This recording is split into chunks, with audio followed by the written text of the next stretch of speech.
Good afternoon, everyone, and welcome to everyone joining us on this webinar about Illinois' Kindergarten Individual Development Survey. This event is co-hosted by Voices for Illinois Children, powered by the YWCA Metropolitan Chicago and Start Early. Next slide, please.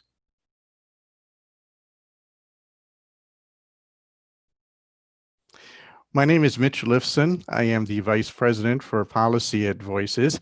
Two of the individuals joining us today are Ann Gunderson, Policy Specialist at Start Early, and currently the Project Manager for the Public-Private Partnership supporting the implementation of KIDS, and my colleague at the YWCA, Angela Accurso, who serves as a Public Affairs Coordinator. Next slide, please. A few housekeeping matters. We will be recording this webinar for posting later online.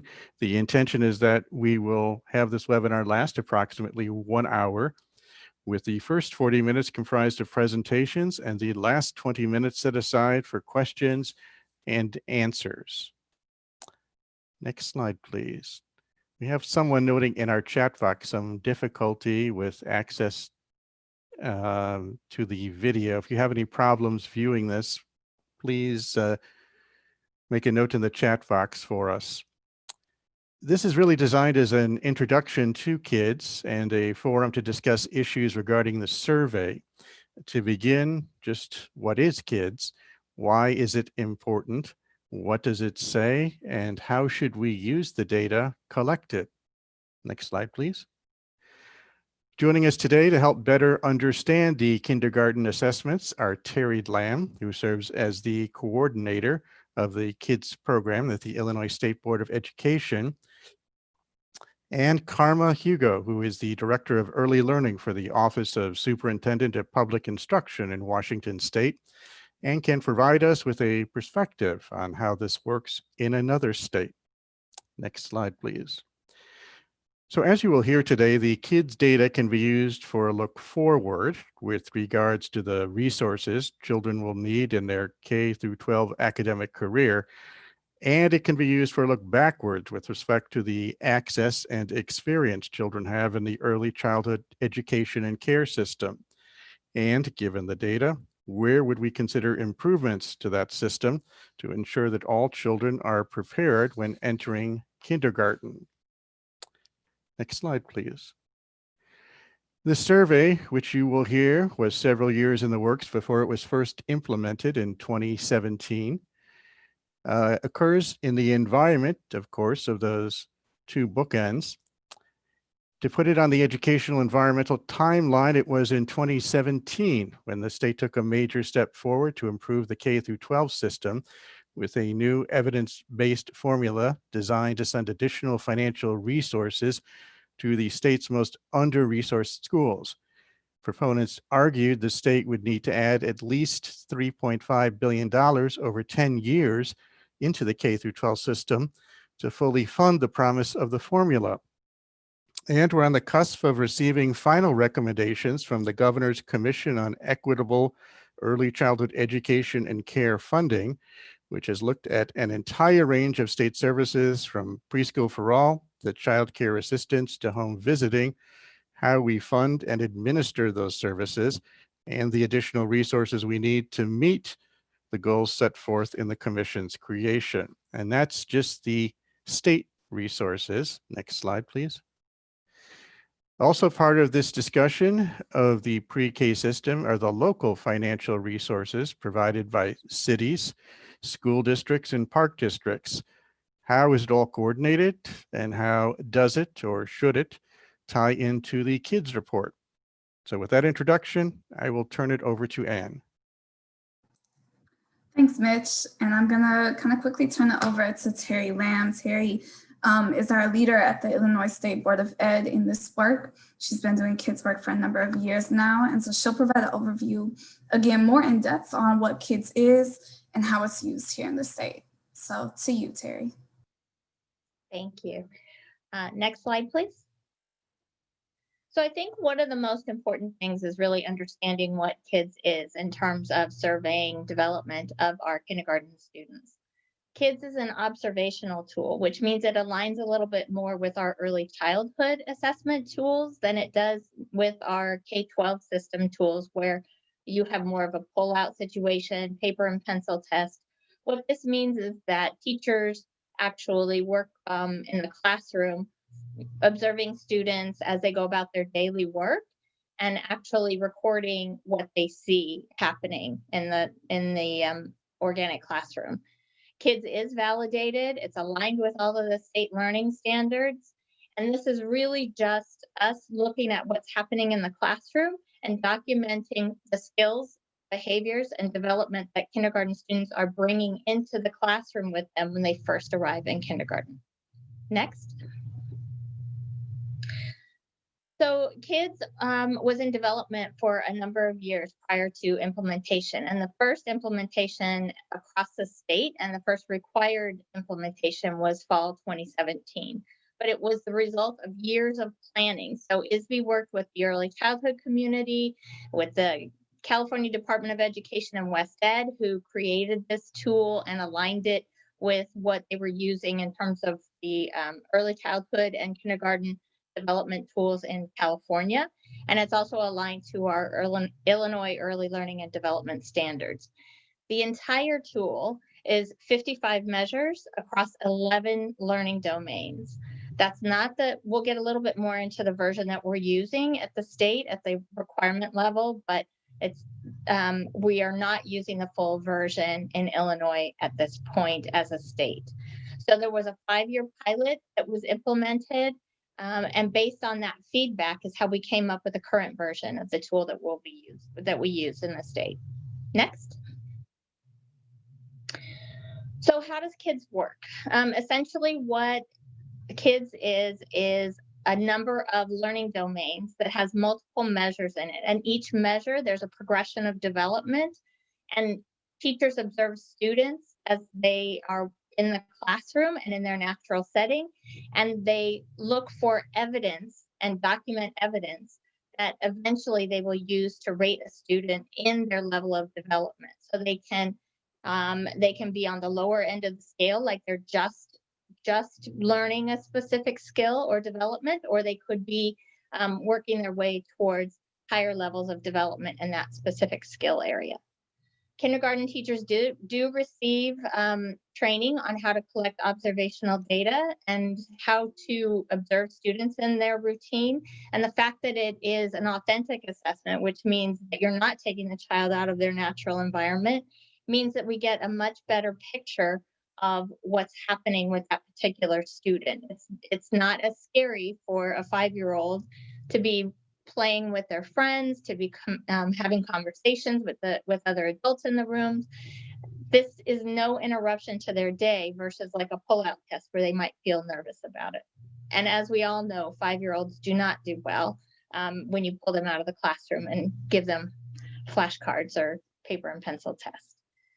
So one of the things that does happen, though, is that there could be some lack of understanding on how observational assessment works, and the range of that understanding and familiarity with an observational tool in the kindergarten classroom could potentially impact the ratings of students in understanding their development and skills. Next. So again, this kind of gives us a picture of what the state requirement is. It is not the full tool, and it is not full domains. So what that means is the data that we do collect on the required measures, which are 14 required measures, one time at the beginning of kindergarten, that subset of 14 measures represents a proxy of readiness for a group of students. This does not necessarily measure individual student development to any deep degree. This gives us kind of a high level idea of a group of students and some of the areas that they have in terms of strengths and in terms of needs. You can see here that the 14 measures span across 4 of the domains that are included in the full tool. Those domains are approaches to learning and self-regulation, social emotional development, language and literacy, and math. And again, these are just kind of a sampling of measures that we are using as a proxy of readiness. Next slide. So the way the 14 measures were selected were through looking at what was most critical to a child's long-term educational success. That was also based on the feedback from the teachers who implemented during the pilot phase. And their feedback was that when they're first learning this tool, 55 measures, 11 domains, that's a lot for them to grapple with, while they're also working towards getting students kind of oriented into a kindergarten environment at first. So until teachers are comfortable with the tool, they felt that it would be better for them to just have a smaller set of measures that they could collect for this specific purpose. The other thing, though, is that districts always have the option to collect multiple points during the year, so they can look at growth over time.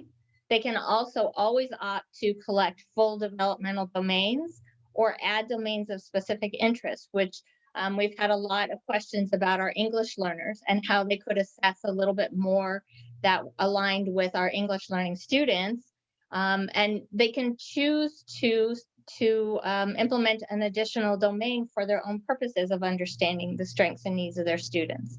They can also complete the 5 domains of readiness, which would be 29 measures and full domains and a lot of additional information on individual students, or they could complete the full 11 domains and 55 measures. So the 14 measures that we require as a state are the bare minimum that we are asking. Beyond that, local control of how they use the tool is up to the district and up to the teacher. And as you can imagine, each level that we get a little bit deeper provides a lot more comprehensive information and a lot richer information about where our students are in terms of development. Also, it provides access each full domain. If you do a full domain of measures, you get individual reports as well through Kids Tech. But unless you complete the full domain, those reports are not as accurate, and so they are not available. Next slide. So we wanted to make sure to re-emphasize that children come to kindergarten with a whole range of experiences. And we don't want anyone to get the idea that if a student has not had a pre-K experience, that they are going to struggle to keep up. That's not always the case. But we do know that certain experiences matter when children are entering kindergarten. And we know that skills build upon skills. So knowing where our students come in, knowing what types of experiences and what types of skills they have and they bring into the classroom is critical for understanding how to tailor instruction and how to help children maintain some sort of rhythm in their learning experiences. Next. And this is just a quick slide to show that essentially what we get in terms of our report is based completely on what teachers enter and districts enter into our student information system. So it's not something that we pull separately. This is actually uploaded specifically from what is entered into the student information system and uploaded into SIS. So this is based on what the district enters, and it's also based on the ratings that the teachers enter into Kids Tech. Next. We now have 3 full years of data. We're working on our 4th year, although it's a little bit different year this year, as you can imagine. But we do have 3 full years of data that we've collected now. And all of that is available on the kids' web pages. And you can look at each one of the reports, and you can also look at a compiled report from the last 3 years. So you can look at year over year how the data has changed. This is just a little clip. This is not the entire spreadsheet, but I wanted to give you an example of what the kids' data looks like over time. So this particular state summary shows us the results from the last 3 years of implementation. And keeping in mind that fall 2017 was the first time that we had ever implemented this statewide. And if you look across, we have the number of students that were rated on those 14 measures, the percentage of those students that were rated, And as you can see, that percentage has increased in 2017, 2018, and then 2019 with our largest number of kindergartners rated this last year. And you can see how those ratings kind of fell out over the 3 years. So we have experienced some growth, and we have experienced some increases in overall readiness. If you look at the darkest green section in all 3 developmental areas, these are the students that are considered developmentally ready based on this KIDS tool. And it's grown from 24% in the first year to 29% this last year.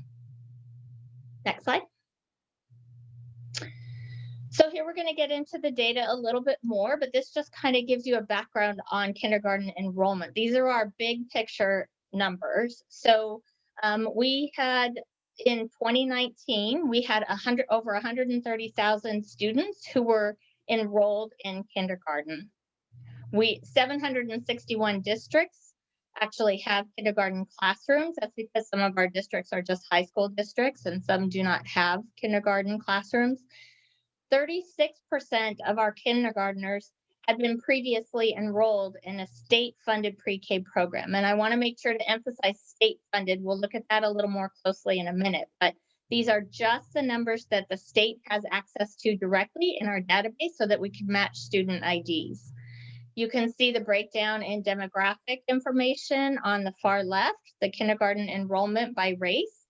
And you can also see that there are 3 percentages that are given at the bottom that talk about specific groups of individuals that a lot of people have shown interest in. So we have our students with IEPs, and there's 11% of our population, our total kindergarten population, have IEPs.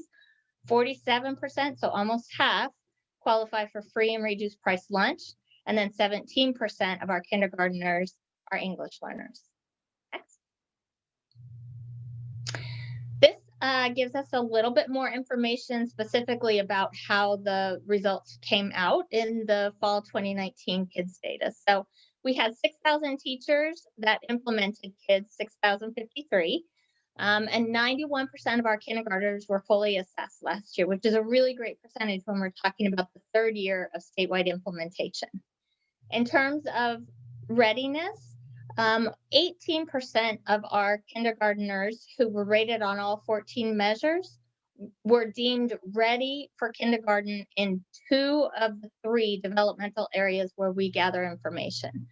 17% were considered ready in 1 developmental area, and 37% were not ready in any of the 3 areas based on the KIDS data.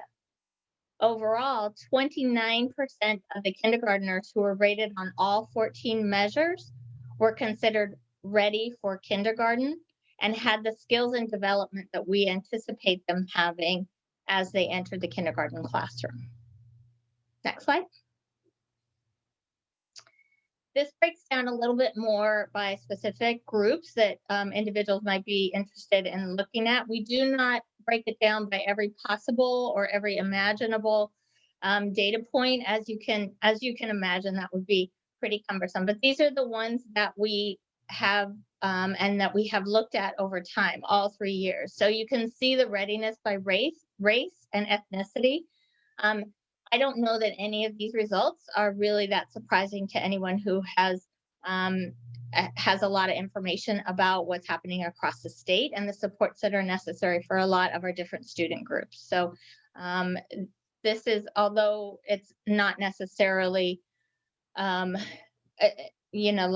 easy to look at, it does confirm some things that even at the beginning of our students' experiences in the K-12 system, from the very beginning, we see that there are already disparities by race. The middle section talks about readiness by developmental area. And as you can see, these are much larger percentages of readiness in individual student areas. And that's kind of exciting because what this means is that 29% where they were ready in all 3 areas is a little hard to see, but 56% of our students were considered ready in social emotional development. 47% were ready in language and literacy, and 35% were ready in math. So those individual areas, we can see that there are some strengths that our kindergartners are bringing into the classroom too. So we don't want to necessarily just focus on the overall. We want to make sure that we understand why these areas individually our students are doing really well, but how we can help them to increase the readiness percentages in the other areas where they are not quite as strong. And then the far right is readiness by subgroup. And these are the groups that we talked about just a couple slides ago. So these are the percentages of readiness for the individual groups that we talked about. So our students with IEPs as a whole, 14% of those students were ready in all 3 areas. 20% of our free and reduced price lunch eligible students were ready in all 3 domains. And then 14% of our English learners were ready in all 3 areas. Next. So I wanted to make sure that we looked a little bit more at the pre-K comparison groups. And I want to really start this off with a couple of caveats, because it's really important that we understand that this is not necessarily the end all of what everything means, but we are beginning to understand a little bit how experiences prior to kindergarten can influence how comfortable a student is coming in and learning in a kindergarten environment. What the state was able to do this year that we haven't done in the past 2 years was we were able to pull what we thought were pretty good comparison groups. So we have our state-funded pre-K experience group. And again, I want to make sure that we emphasize this is state-funded pre-K students. So those are the ones that we can pull readily from our state database, and we could match their student IDs to those students who were enrolled in kindergarten. We do not have Head Start students in here, or students who maybe attended a private kindergarten program, pre-K program, excuse me. But these are our state-funded pre-K students. And in our state-funded programs, students generally qualify for free and reduced price lunch. And that's actually a data point that we use kind of as a proxy for low-income students. And then they were observed and rated on all 14 of the required measures. In our comparison group, the only difference between this group is that they did not have that state-funded pre-K experience. All of the other data points were exactly the same. So these were pretty close comparison groups. Next slide. So when we look at the pre-K comparison percentages, what we can see is on the left, there's previous early childhood enrollment, and this is our state-funded pre-K programs again. So when we look at the percentages, if you look down at the bottom, there's a line that says grand total. And out of the students who had a preschool for all or preschool for all expansion program experience prior to kindergarten, 21.98% of those students were considered ready for kindergarten. And when you look at the right, this is our comparison group, pretty much the same demographic information as in our pre-K, state-funded pre-K experience, but they did not have the pre-K experience. And we see that grand total is 17.33% ready. So there's a statistical difference in the readiness percentages based on this information that we have currently. And that's kind of an exciting finding. So we're hoping to know more about that. And we do caution that there are a lot of other things that we need to look at, but at least it gives us a basis here of kind of getting excited about how our investments are paying off. Next slide. This is similar, but this is just the pre-K comparison numbers. So I wanted to make sure that you saw that our previous pre-K state-funded pre-K experience students, if you look at the grand total column, 28,331 students were included in that the previous pre-K experience group. And then the no previous state-funded pre-K experience, we had 27,094 students. So the numbers were pretty similar in those groups. And when you look at the grand total across the bottom again, you can see that 6,227 of our students who had been enrolled in a state-funded pre-K program were considered ready. So this is the number versus percentage. And then the total number of students considered ready from the no previous experience was 4,695. So there is, again, you can see that then even on number level that there were some very significant differences in readiness. Next slide. And then this is pretty much the last slide that I wanted to make sure to kind of emphasize. We were trying to figure out some questions that might be interesting to discuss. So the state has been working towards understanding how we define readiness beyond just these cut points. And I think that's something that we're going to start looking at a little bit more in depth this year. But how do we define readiness and what does that mean? The thing to emphasize is that students, when they walk into the kindergarten classroom and are being assessed in the first 40 days of attendance using the kids tool, they're already in kindergarten. So maybe it's more about how ready the schools are to receive those students and what those students will need to succeed than it is about how ready our students are for being there. And I think that's it. And back to Anne, I think. Yeah, thank you, Terry. I want to take a moment to pause and kind of talk through some of the implications for the early childhood field when it comes to kids. I think first and most importantly, as Terry really, drilled home, is that we have incomplete data on our children and the early childhood experiences that they're receiving prior to us receiving them in kindergarten. And so one of the ways where we can really improve what we can learn from this data and what we can learn from this tool is to improve the data collection, data sharing between the early childhood field and K-12. So that, again, we can really match up and know which services are most effective, where they are, and how they're impacting kids when we finally see them in kindergarten.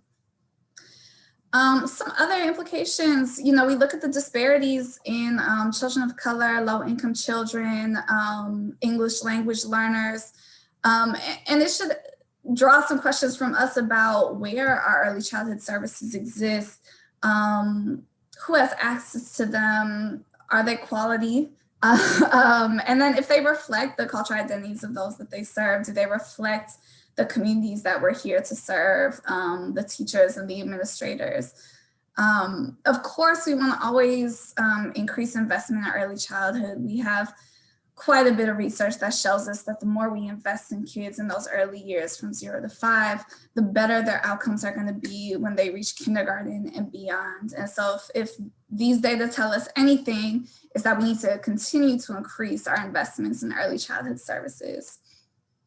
Finally, we'd be remiss to not mention COVID and the pandemic and the way that school has been completely restructured in many areas of the state. So we, this year, are really looking at kids as a tool for teachers to know where their students are at, but also for families to understand what it means to develop in certain areas. And so we're working with ISBE and with some of our private partners to create tools where we can better engage families in basically the data collection process. So videos that show, a family member, which of the developmental areas they should be looking for. Do they know if their child hit whatever marker in that developmental area? So creating those little 1-minute videos that parents can have at home and really understand where the child is developmentally. It's really important to us to have feedback from the early childhood field. So to engage with us further, my email address is at the bottom. But without further ado, I'm going to actually pass things over to Karma so that she can talk a bit about kindergarten readiness assessments in Washington State and how it's driven policy. Great. All right. Good afternoon, everyone. Thank you so much for having me here. WKIDS, the Washington Kindergarten Inventory of Developing Skills, is the kindergarten entry assessment we use here in Washington. Next slide, please. WKIDS is actually just one part of a larger piece of legislation that was enacted in 2012, part of a piece of legislation around full-day kindergarten.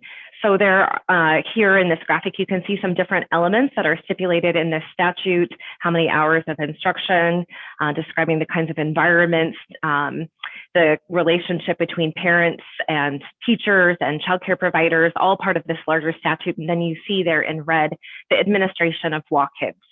Next slide, please. So WAKIDS in Washington is more than the assessment. It's considered a kindergarten entry process that has these three components: a family connection component, an early learning collaboration component, and a whole child assessment component. I'm going to focus on the whole child assessment component as I share with you today. But some things to know is that we use the assessment tool Teaching Strategies Gold for the whole child assessment. It is required to be completed from the beginning of school until October 31st. That's our typical deadline. We have extended that because of COVID, but normally schools have approximately 10 weeks to get the assessment done. We assess 31 objectives of development and learning. It's not the full suite that Teaching Strategies Gold has available, but like Terry mentioned, for similar reasons, we have a reduced set as well. And we also require just the one time at kindergarten entry. Next slide, please. So I would say that WAKIDS, the assessment component, is really unique in the landscape of assessments in Washington State. It's unique in one way because it is not just a summative assessment, but it really is formative. It does give teachers really valuable information that they can act on immediately in their classrooms. And I would say that that's really the greatest benefit and most important purpose. Of course, we do share the data on our state report card publicly, which we do at the school level, at the district level, at the state level. But again, this is unique for our state assessment to be available in a formative way. Next slide, please. This is an example of some of the summative data that we report. So we have 6 areas or domains that we assess: social, emotional, language, literacy, cognitive, math, and physical domains.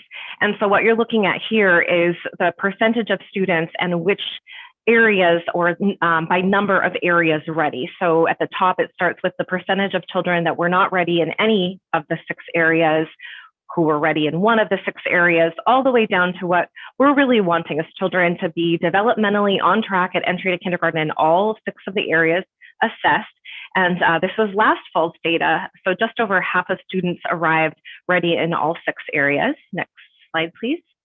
But this is a data display that I actually prefer over the other display. So this requires a little explanation. Each of the bars going down corresponds to one of the areas or domains that we assess: cognitive, language, literacy, math, physical, social, emotional there on the bottom. And then each of the colors that you see corresponds to a particular age. And so what you're looking at here is for the fall data last year, 2019, for each of these areas. So if we just look at the bottom, social, emotional, for instance, this shows the range of skills that incoming kindergarten students demonstrated when they entered kindergarten. So here we see, for instance, the arrow is pointing to the little dotted line, which is the point where we would consider students to be developmentally on track. So you can see the number of students in the blue and purple who are considered, meeting or exceeding. And then what we're also seeing is, again, for those incoming students, fall 2019, that almost a quarter of them had the skills and behaviors we would expect of children 3 or younger in the area of social emotional development. So the reason that I like this is that it really shows the range of skills that children are entering into kindergarten with, and is really informative. It changes the dialogue, I think, from percentage ready, percentage not ready, to here are the range of skills that children have. And I think it's important to note that kindergarten is the age range in our public schools for children have the widest range of skills and abilities, typically, naturally, as a consequence of the way that we grow and mature as human beings. And then you add to that things like lack of opportunity or trauma or a myriad of other things, and we see that gap widening. So certainly here we are learning these gaps are evident early, and unfortunately they're persisting. Next slide, please. So if we recognize that about a quarter of incoming kindergarten students in Washington state have the social emotional skills at age 3 or younger, what does that really mean for school readiness? I really appreciated what Terry said about really reevaluating that, because I think that this, for us in Washington, we're about ready to get rid of this terminology. Frankly, it has been a little bit of a double-edged sword for us. Really, to be school ready in Washington state, you have to be 5 by August 31st. So you are ready when you come to kindergarten. Whether you are developmentally on track or not is an opportunity we have to learn about you, about your family, and how to best support you. So I would say that school readiness language has been helpful in Washington state for some reasons I will describe, but I think it also has been harmful. And it has been harmful in the sense that I think it has created false expectations. I think it has sort of reinforced the idea that there's a certain experience children need before they arrive at school. And certainly we hear this idea, if parents would only, if preschool teachers would only, that somehow, you know, children would arrive and everything would be wonderful. Certainly that would be true to a great extent, but that doesn't change the school readiness experience children have once they arrive at kindergarten. Kids can be incredibly well prepared and still need a lot of adjustment in a new kindergarten environment. Next slide, please. So I appreciated Mitch's slide. So I do think that a kindergarten entry assessment gives the opportunity to look back and to look ahead a little bit. And certainly we have been looking back. We've been using WalkKids to really think about strengthening that experience, what comes before kindergarten. So if you don't mind, Anne, just maybe just clicking through all of these, and I'll just, and then I think there we go, one back. I'll run through these, of course. Having this data and this sort of emphasis around school readiness has really highlighted the importance of early learning in Washington state. Some of the things that it has led to is the expansion of state-funded preschool, when you can make the case for what high quality preschool does in the sense of preparing children to be developmentally on track for kindergarten. That's been very important language. It's been a very important focus for us. We've also been able to develop a shared understanding of school readiness, really understanding child development collectively, developing some common tools and resources for partnership. It's really a function of our system that children have to, you know, move from one system to another. And so the more that we understand child development together, the more we share those common understanding of where children should be at certain points in their development, and we have common tools and resources, the better equipped we are to achieve those goals. Just as an example, prior to WalkKids, we did a lot of surveying of kindergarten teachers. Did they feel that children were ready when they came to kindergarten? And there was a variety of different responses. Some felt kids were ready, many felt they were not. We did a survey to find out what kind of information they were sharing with families about what to expect in kindergarten. Some districts had information that their teachers had created, with their teachers themselves deciding what they thought school readiness was, that may or may not have been truly developmentally appropriate. And so being able to have a shared understanding of school readiness that was tied to child development, and then be able to use that across systems has really helped create a bridge of understanding and those tools and resources that we can use collectively. I would say that the focus on school readiness and having data about school readiness has also increased funding. The area of math has been consistently the lowest area as children arrive in school, and we have seen just many wonderful philanthropists stepping in and providing resources to boost professional development around numeracy and other things. So these have been I think some positive outcomes as far as looking back and supporting the field prior to kindergarten. Let's go to the next slide and look at some of the positive outcomes of looking forward. So certainly focusing on a strong foundation is really important. Really recognizing and honoring kindergarten as a huge milestone in families' lives, recognizing that it can set a powerful perception of what school will be like moving forward. Also recognizing that there are critical windows of development that occur during these early years, and that there are some unique things that children need. So that's having this assessment has really shined a light on that. Certainly providing information that informs instruction and gives teachers a sense of not where they think children should be or where that beginning math curriculum has them starting, but where children are really entering. for the purpose of closing those opportunity gaps, which we all know it's more effective with earlier interventions. Being able to allocate resources, and so this is not just at a state level, but even within a district, to be able to look at trends of scores in particular schools and be able to move resources to classrooms where, let's say, that social emotional scores of incoming kindergartners may have create a classroom that has more need than another classroom. And then I would say finally, it really has helped us evaluate the system. And I'll have a little more to say on that in some upcoming slides. So let's go ahead and go to the next slide. So one of the things Walk Kids data is helping us see is that theory that children who start behind stay behind, that's definitely playing out in Washington State. What you're looking at here is a comparison of a cohort of children from 2015 who were assessed as part of Walk Kids, and you'll see their scores in the light blue bars, looking at math on the left and English language arts on the right, comparing them to their third grade Smarter Balanced Assessment scores in those areas. And you can see that trend of kids starting behind and staying behind is definitely playing out in third grade. So we're not really being very successful at closing the opportunity gap or the achievement gap. Next slide. But this is especially concerning if you note here, students of color are among the lowest scoring kindergarten readiness scores in our state, and that has been consistent. So again, these gaps are evident early, they're persisting, but I would say what's maybe even more concerning for us as a state is a recent study that we just conducted that is actually showing that the gaps are widening. So next slide, please. As part of this ability to analyze the data, now that we have so many years of kindergarten data, we're able to follow children through into their upper grades. But we're finding that even among those students who arrived to kindergarten ready, that they were falling behind by third grade. And you can see the list of students for whom this is unfortunately proving to be true for.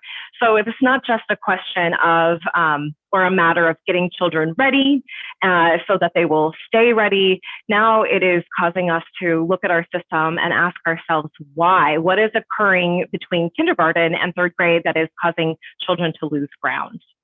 Next slide, please.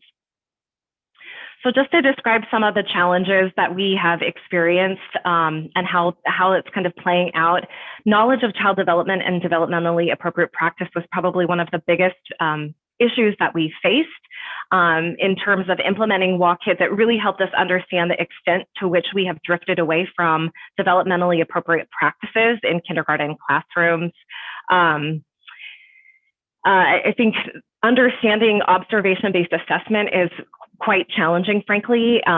You don't see many observation-based assessments used in a statewide way. Certainly teachers may be using it in their classrooms informally, but it is a very unique type of assessment. We should acknowledge it is one of the best forms of assessment for young children, no doubt, but it is not something that teachers readily understand. And even now, while we're in the midst of conducting it here in our state, I am frequently fielding questions about whether a teacher can ask a child a question when they're observing them, because will that affect the outcome of the assessment? So it's a huge lift to understand what observation-based assessment looks like and how to create those conditions in your classroom, schedules, routines, to have the right materials. It kind of feeds into that first bullet of knowledge of developmentally appropriate practice. You need those things in order to be able to authentically observe students. And so we really learned how far classrooms had drifted away from that. We have been really promoting play in Washington State, and that is a difficult thing. It's difficult for teachers and administrators to be okay with the idea of play, unfortunately, and to understand all that it entails. But also, it is hard work for teachers to engage in students around play. It isn't a moment where teachers are just stepping back and children are playing. There's a lot of support that children are receiving. There's a lot of scaffolding. There's a lot of, really allowing children to work through authentic social problems in the moment. And so we have found that as much as we thought it would be joyful to say more play, it will be more fun and you'll be able to conduct this assessment better, it's actually been very difficult. And then this last bullet I've really been grappling with quite a bit, and that is the idea of teacher turnover and just how much knowledge gets lost. Terry was mentioning how teachers were feeling like they needed fewer objectives in this assessment because it will take them so long to truly understand how to administer it. And I know that that's true. It takes as many as 3 years to get comfortable with an assessment. In Washington, kindergarten is the grade level with the highest teacher turnover. Our administrator turnover is also very high, and that has meant that we have had a persistent, consistent focus on training over the years, and that is challenging. My final slide here is just to underscore what I think is one of the biggest crimes against kindergartners, and that is having educators who perhaps have a lack of child development knowledge and then bring their implicit bias when they observe young children being young children in a kindergarten classroom. And we know the outcome of this. It's the preschool or kindergarten to prison pipeline, essentially. I mean, that is one of the most dire outcomes of this, but it's real and it happens all the time. And I just want to give one quick example of that in Washington State. As part of the assessment training process, teachers have to go through a kind of a calibration exercise to become reliable in the assessment. They are trained and they use this calibration by area. And so they have to repeat an area every time if they don't pass within 80%. The one area that teachers have struggled with the most and repeated over and over again was social emotional development.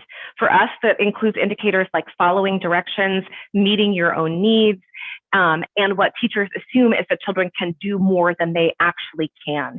So I just will leave you with thinking about what happens when that pairing of a child who really doesn't understand the expectations enters the classroom with a teacher who thinks that child should be able to do more and then has an implicit bias that may be making dangerous assumptions and assertions as to why that is happening. So that's not a very cheerful note to end on, but next slide is my kindergarten picture. And you'll notice there that I was trying to get the same hairstyle apparently that I had when I was 5.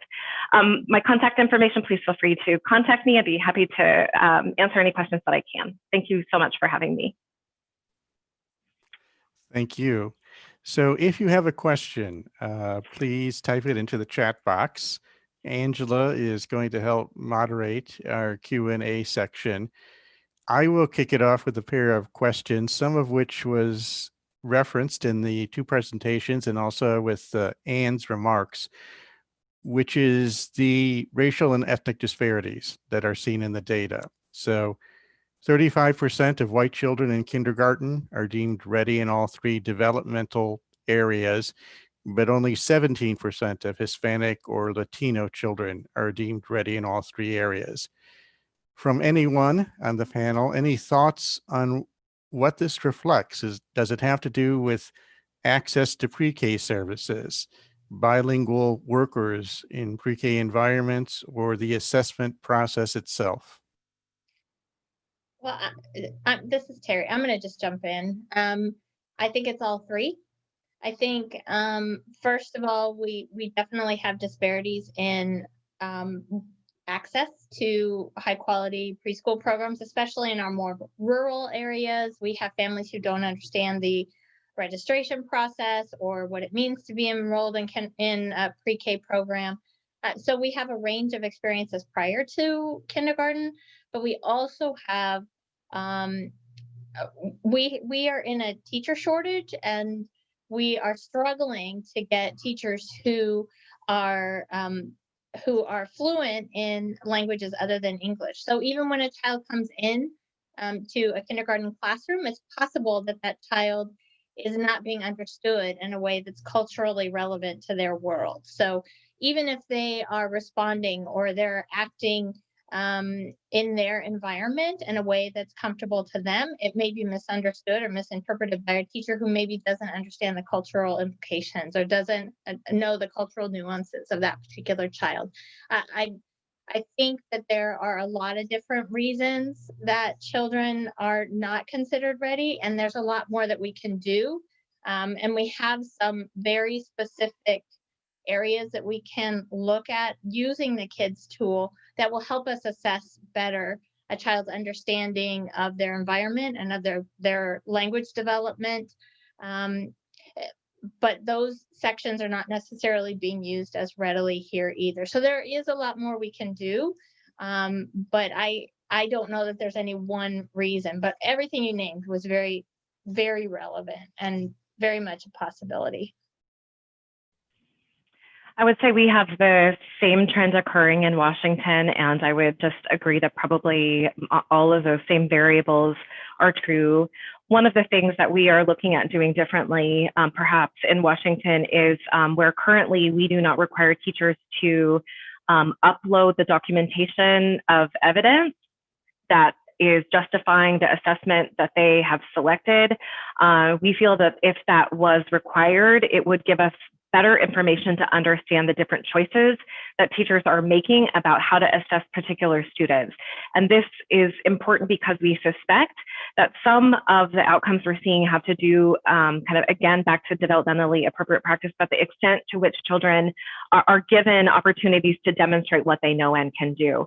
One big thing we're battling, even still, I mean, we are years into this, but there is misconception on the part of teachers about a kindergarten readiness or a school readiness assessment where they believe that they're rushing to get this assessment done right away because they think that this is, if there is a moment that child spends in the classroom and they learn a letter that they didn't know or a number they didn't know before they were assessed, that's somehow misrepresenting what children walked in the door with. So I think that some of it really comes down to practice and misunderstanding about how much the teacher can play into really trying to understand what children know and can do, including engaging with families to better understand. Thank you. My second question has to do with the fact that while 29% of Illinois children are prepared in all three developmental areas, and that's concerning just based on that rate, perhaps more concerning is the fact that 37% of children are not considered ready in any of the three areas. Does the data show that whether these children are involved in a pre-K program? If not, any suggestions as to how the K through 12 system should interact with the pre-K system, or there should be some other entity that interacts with parents to better prepare children? I think that's kind of twofold. So the first and most obvious response for me is that we are only asking for 14 measures. So each one of the areas we're looking at, there are very few opportunities for students to demonstrate their developmental levels and to demonstrate their skills. Just based on the number that we are collecting, the number of measures involved. If we were collecting full domains, my suspicion is that given multiple opportunities to demonstrate their skills and development in a variety of ways would probably mean that our students would look on the individual level like they were more prepared. And that's again because students bring their individual experiences and skills and their individual knowledge to the classroom. So if we are giving a very narrow set of ways that students can demonstrate how they're ready in a particular area, we're not giving them the full range of opportunities to show us what they know. So I think that's number one. I think if we used a richer version of this, we would know a lot more on the individual level. And again, I want to remind everyone that this is a proxy of readiness at the group level in terms of our kids' data. So we can't make a lot of determinations about individual student learning or individual student development unless we give them the full range of opportunities and a full domain of measures so that they can demonstrate to us what they actually know. That would be my first thought about your question. The second thing is obviously we would the reason we put up the difference between the state-funded pre-K experiences and the comparison group that did not have a state-funded pre-K program is because we wanted to emphasize that it's starting to bubble up. We are starting to get some hints that experiences in early childhood really influence what a student knows and can do when they enter kindergarten. So I think there are some really positive ways that we will be able to use that if that tends to be the direction that we still see the state moving in. This year may or may not play out to be part of something that looks the same as other years, but I think if it sort of keeps trending that way, I think it's going to have some great implications for understanding how additional investment in early childhood leads to um, a more positive experience in kindergarten and beyond. Um, I hope I probably lost your question in there, but No, I hope I answered some of it. I think you did. And so before I turn it over to Angela here for the chat box questions, I guess, Karma, I'm curious to know what mechanisms are in place, recognizing what the data shows at kindergarten, to reach out to preschool operators, to reach out to parents, and what is suggested when one reaches out.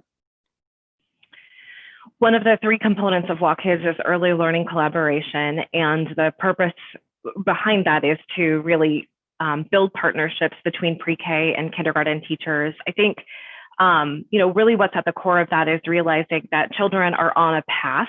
They're on a developmental continuum. They're moving across these systems. And our purpose, our goal is just to try to understand how we're supporting children along that path from one setting to the other without losing what that prior teacher knows or what that child can do, to just make sure that they aren't having to start over in kindergarten or we're losing important information. This is really, we do battle in Washington the sense that Walk Kids is evaluative of our pre-K systems.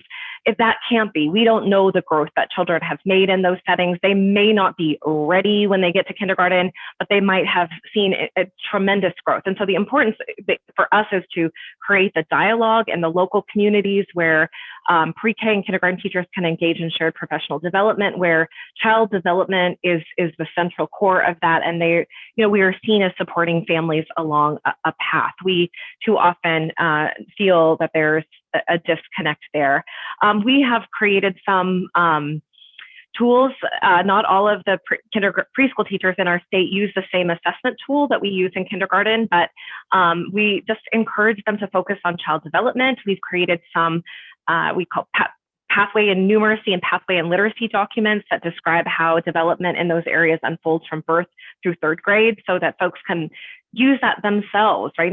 To judge for themselves where individual children are, where they are headed next, and where they may be when they leave preschool. We also have had a lot of success in communities with a pre-K transition report that folks can fill out and then pass along to the kindergarten teacher to help that teacher see the skills and abilities and just things of note from that particular child. That has tended to be really valuable.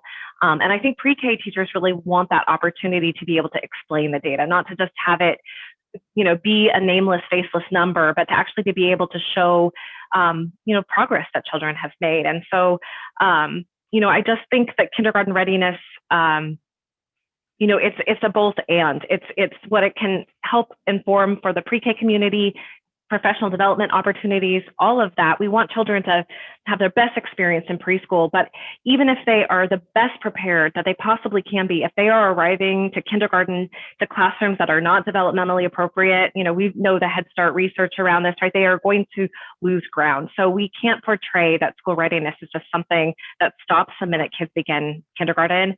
I think the biggest lesson learned for Washington State is how to make this data valuable to K-12. It seems more obviously supportive for pre-K. It's taken longer to really be able to show the benefit to our public schools.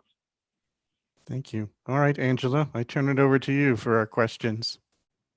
Sure thing. One is housekeeping and wants to know if the PowerPoint will be shared. And we are recording this webinar, but Mitch, could you remind us how we can access this recording after? Will it be on a YouTube channel or what form? We will post it on YouTube, and we will send out that link to everyone who registered for this webinar. All right, thank you. And then Karma, this question is for you, and I believe you may have already answered it. The tool you use for teachers standardize or one you've developed, and I believe you responded saying you use the Teaching Strategies Gold. That's And right. in the added question is, how frequently is that that tool given out? We just require the one time, but the tool is designed to be used 3 times. And if we could go back in time, I would hope that we could have required it more than once, but here we are.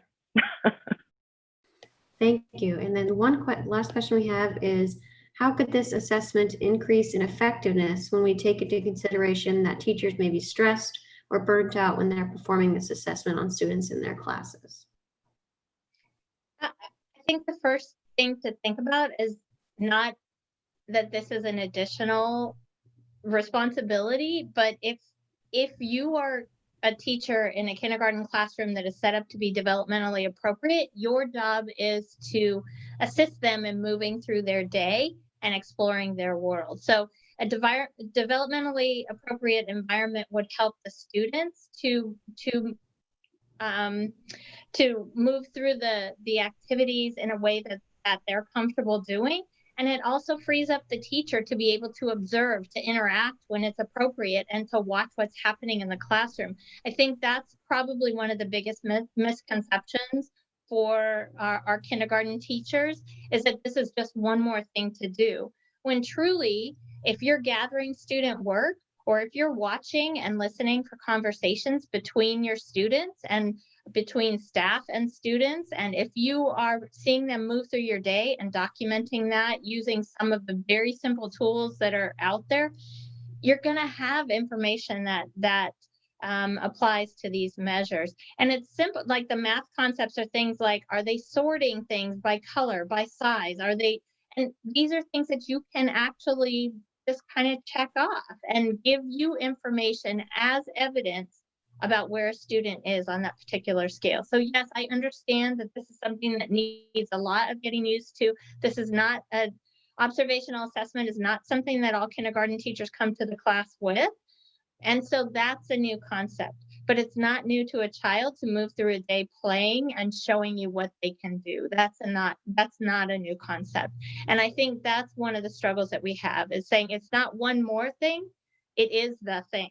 It's not beyond teaching, it is teaching. So if it's looked at in a particular light, it actually frees the teacher up to be able to do a lot more interaction, a lot more meaningful learning with the students. Thank you. Well, we are just past our 1-hour time limit, so I want to thank our panelists. I want to thank all of those who attended. There's certainly a lot of information here to unpack. Again, you can find the reports on the State Board of Education's website. There certainly are a lot of discussions as to how to proceed forward and what type of community conversation should be occurring. And I suspect that we will be having more of them online here as well.